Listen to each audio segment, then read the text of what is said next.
So a couple right and wrong ways to read through this genre, the history, the stories. Number one, bad way to read, treating these stories like they're fairy tales. So someone says, David and Goliath, just a cool kid story. What would be wrong with that?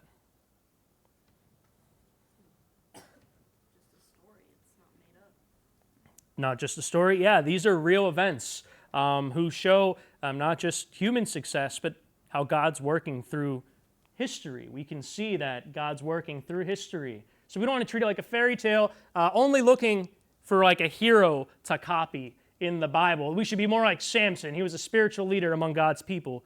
What's wrong with this approach? Jaden. They show the full complexity of humanity, including its fallen nature. Yeah. A lot of times, the heroes of the Old Testament were very flawed and made some really bad decisions, so we don't just want to do that.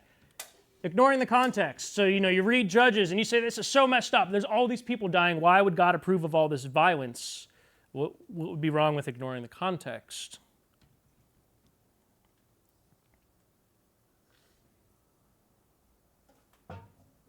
Oh. Wait, was it empty? Yeah. Oh, we're good. We're good. Okay. Matt, what do you think would be wrong with ignoring the context?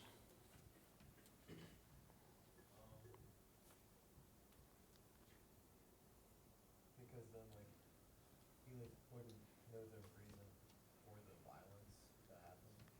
Okay, and that's a fair point. Yeah, and not everything in history is approved by God, which we briefly talked about earlier.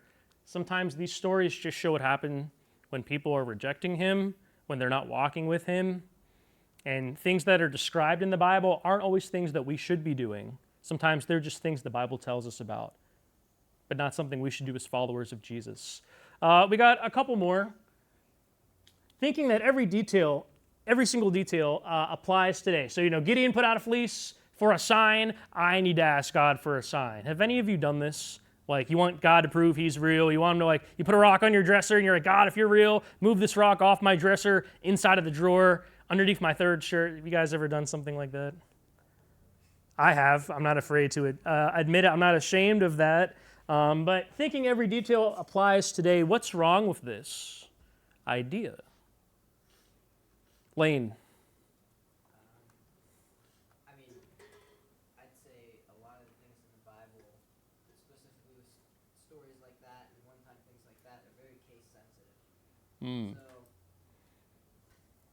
we shouldn't, put a rock on our dresser the same way that Gideon put out a fleece, because we're not in the same position as Gideon, and we're not biblical characters like Gideon.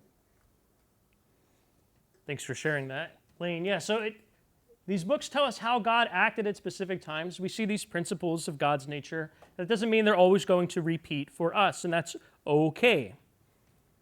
We don't need the specifics to repeat for us. I liked how it said if you try to mimic everything a person in the Bible does, it's a really dangerous lifestyle. Because there's a lot of cool people in the Bible. I think they're cool. They were fighting wild animals and they were beating wild animals and they were doing all this stuff. But if we did that today, how many of you could beat a lion one-on-one right now? Blaine, I know you could. I know you could, Blaine. I'll send you out first, Elodie. Yeah. But it would be dangerous. So not all the specifics apply to us today, but there's probably a principle in the story that does. So we got two more. If you just think Acts, so we're thinking of the New Testament, Acts, starting the church, it's just a record of the past. Someone says, it's a cool history, it doesn't matter now. What would be wrong with that? Wyatt, you raised your hand to scratch your head? Good enough. What's wrong with just this view of it's just a history of the past? You can still learn a lesson from it. We'll take it. Yeah, you can still learn a lesson from it. And Acts is so cool because it's like a history of the church, and it also just shows how the Holy Spirit was working inside of God's people. Speaking of which, forgetting about the Holy Spirit. I always say, people think of the Holy Spirit as the weird uncle of the Trinity, but the Holy Spirit is very much just as much God as Jesus and the Father, and He's inside of us. We often forget about Him. So Christians in Acts were just these super talented leaders. What would be wrong with forgetting about the Holy Spirit? Emma. Me? Yeah, you. Okay. Because it's an important part of the Bible.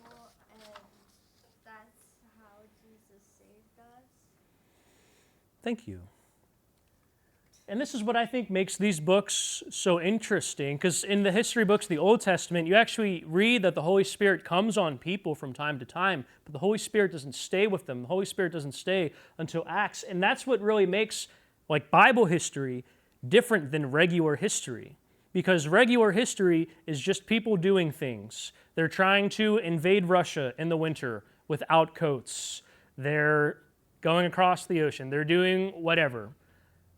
But in the Bible history, like, it's humans, but it's also the Holy Spirit at work in God's overarching plan. And I think that's what makes it more interesting than just like regular textbook history.